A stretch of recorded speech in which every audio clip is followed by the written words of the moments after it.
Hey everyone, it's Dr. Connie. Welcome to our Mind Your Health podcast. Today I want to talk to you guys about really uncovering what SIBO is as it relates to IBS.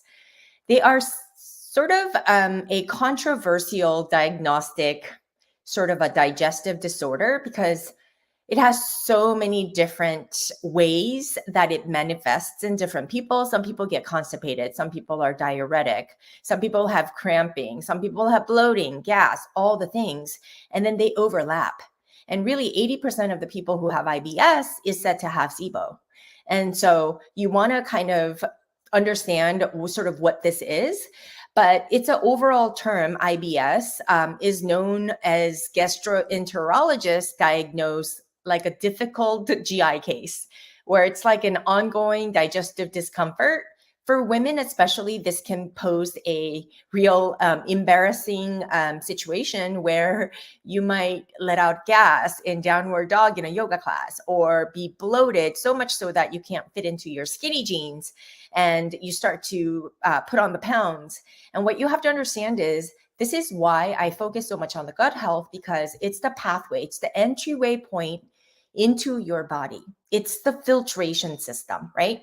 But it's an organic filtration system with a lot of microbacterium, lots of things that go into play with the enzymes and substrates and different types of hormones that we need within the body. And that requires you to be nutriently nourished, right? But a lot of people over time, when you have SIBO and IBS, you're not able to digest. So, the second thing you think about is you've got a filtration system that's trapping a lot of gunk and it can't get it out. And so, of course, it's being overloaded. And when that happens with our gut, chances are that you're becoming more and more malnourished. You're not able to make enough hormones or enough substrates or enzymes within your body because you don't have enough nutrients within you. So it's not so much about all the fitness and wellness people that talk about the macronutrients. You do have to consider the micronutrients.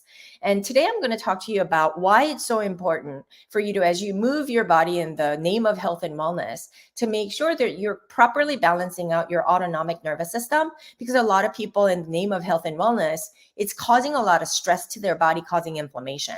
And how that adds to the picture is a whole different topic altogether. But I aim to go ahead and uncover all these things in a practical way, and then leave you with some steps that you can take at the end for you to consider some of the treatment options so that you are on your path to constantly refining your health in this way. Okay. So first of all, what is SIBO? Well, it's an acronym for small intestinal bacterial overgrowth. And it occurs when there is an abnormal increase in the overall bacterial population in the small intestine. Okay. And these particular types of bacteria are not commonly found in that part of the digestive tract. And that's why it becomes a problem. And on the other hand, IBS is nothing other than irritable bowel syndrome. Sometimes it's referred to as inflammatory bowel syndrome. It's a common disorder that affects the large intestine, right? And signs and symptoms include, like I said, cramping, abdominal pain, bloating, gas, and diarrhea, much like SIBO, right? And both IBS and SIBO is a chronic condition that you need to manage long term. If you leave it untreated, and this is another problem, then it can become an autoimmune disorder. It can become an inflammatory disorder. It can cause a host of other diseases or illnesses depending on your genetic makeup, right? But you have to remember that both IBS and SIBO are both forms of dysbiosis. What is dysbiosis? Well, dysbiosis is also referred to as dysbacteriosis, is characterized by a disruption to the microbiome, resulting in an imbalance in the gut, in the types of bacteria that live in your gut. Either it's displaced or dysfunctional. You have too much of the good, too much of the bad or an imbalance or not enough of diversity of the bacteria within your small and large intestines. And they have specific bacteria that lives in each region. It's much like, in different climates, you have different organisms growing. And this is the same way. SIBO and IBS are commonly diagnosed together. And 80%, like I said, of the people with IBS has SIBO. And the problem becomes that there is not a definitive way to diagnose IBS and SIBO. For SIBO, there is a specific breath test that measures the amount of hydrogen or methane after drinking a glucose. It's a solution with glucose and water, which is sugar water solution. And then they measure the hydrogen and methane in your breath to decipher if it's SIBO or not. But the results are inconclusive. I think it's the split between 60% to 40% accuracy. And you just can't trust that particular test. And then outside of that, you can measure the bacteria, the types of bacteria in your gut as well through the stool test if you want to go that far. But most of the times in my clinical experience, I found really good results if patients are coming in with these symptoms. You have to sort of address what's called the host, which is the person who has SIBO and IBS, instead of treating the IBS and the SIBO, if that makes sense. Because a lot of the times what happens is they start to change the behavior. A lot of doctors focus on the gut. And when you say the gut, it's all about taking the supplements, changing the diet, eliminating this. FODMAP diet, SIBO diets all consist of elimination diet, where you start to take away the food.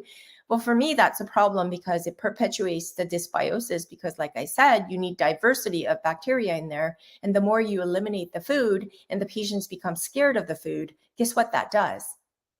It causes stress, mental and emotional stress. And that can work against you because another factor playing into dysbiosis is stress. And because stress is immeasurable and it's not something that the doctors can commonly tackle, they don't really address it. And they just say, go do meditation or go do yoga. Those are good, not if it causes stress to the body, right?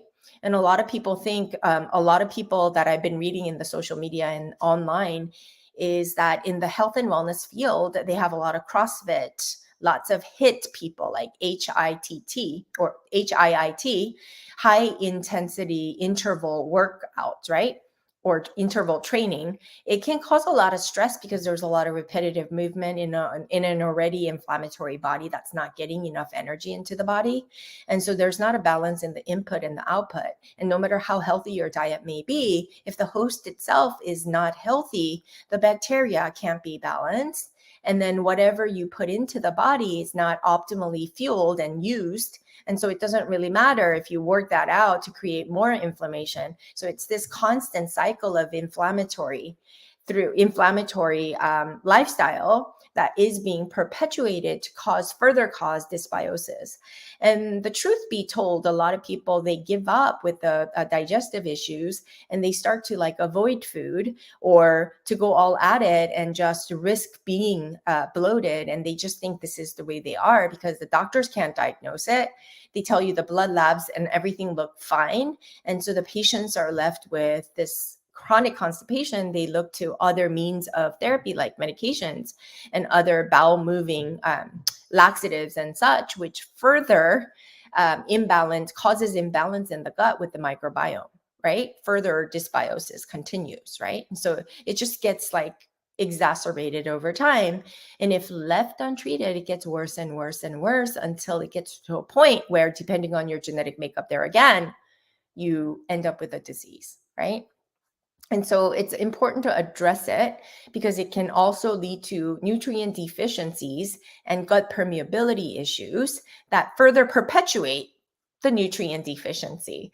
So you can't work out and think you're expending this energy when you don't have a body that's able to generate the energy for you to work out. So in the end, it can have what's called a catabolic effect, when you work out, and you become energetically inefficient. And that when you're inefficient in your ability to generate the energy that you're, expending, then your body starts to get inflamed because you're stressing the body more, further playing into this whole cycle.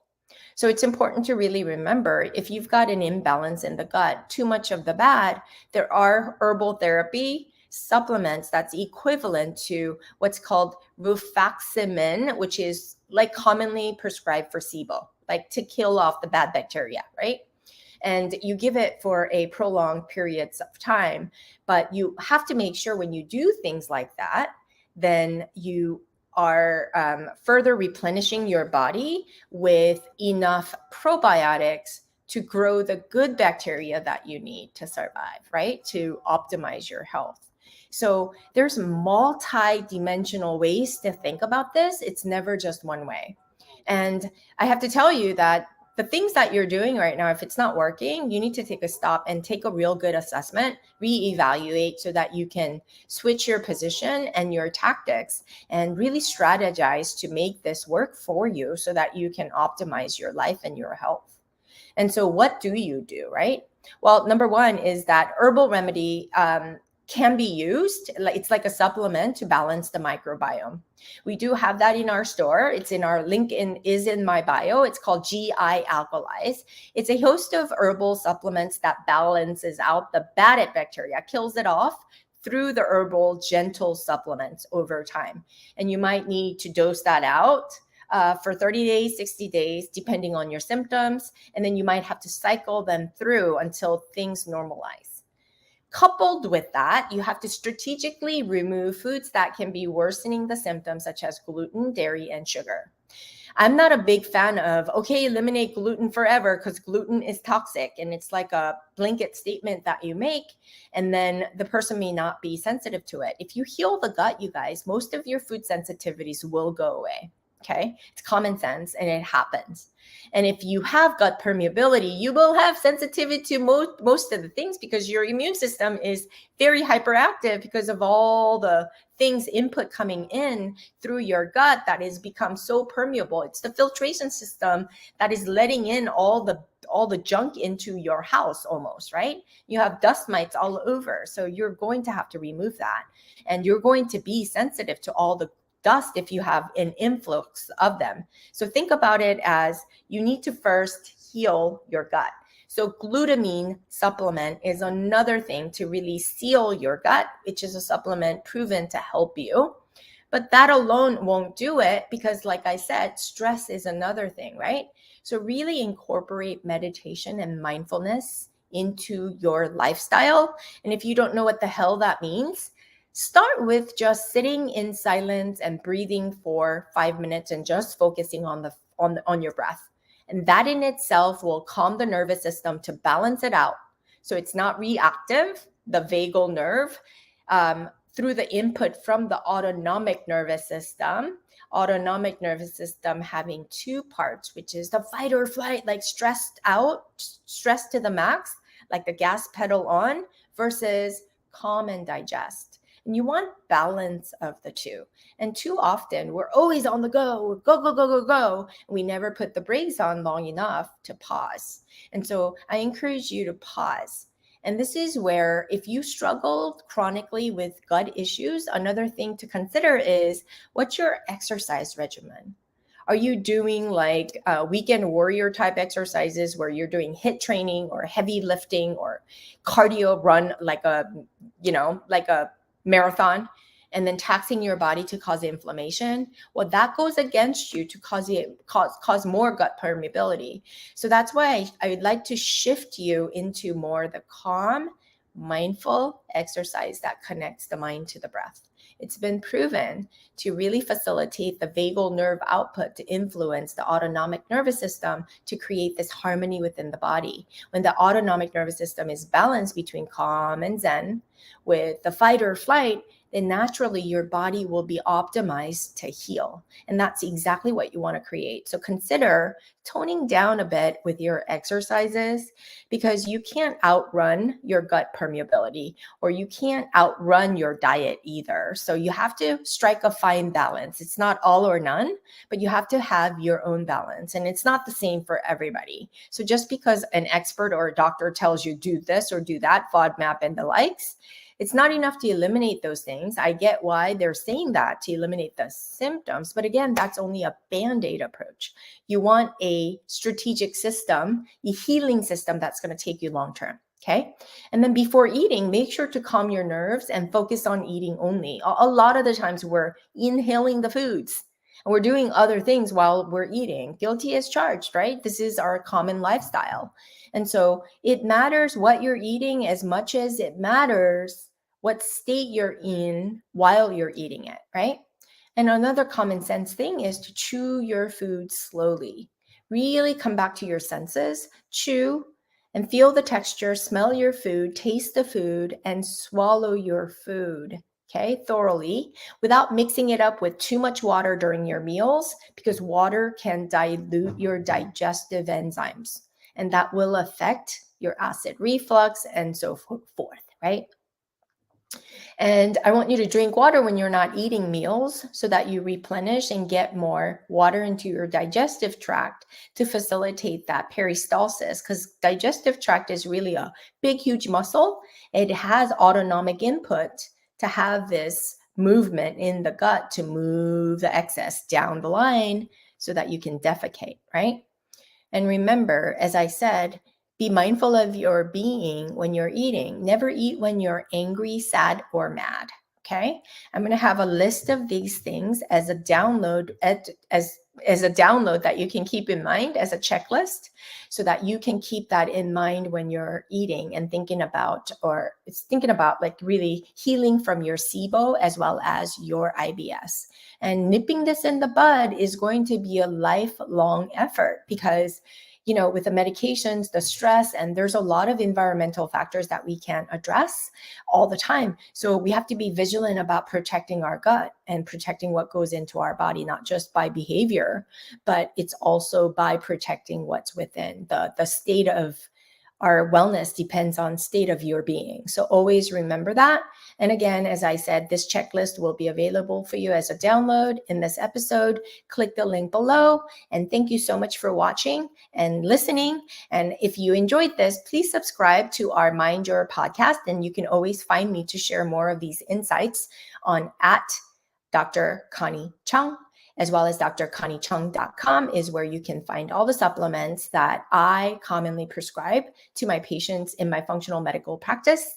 And these are the supplements that's proven and tested. So check me out there, and thank you so much. And I will see you guys all next week. Bye for now.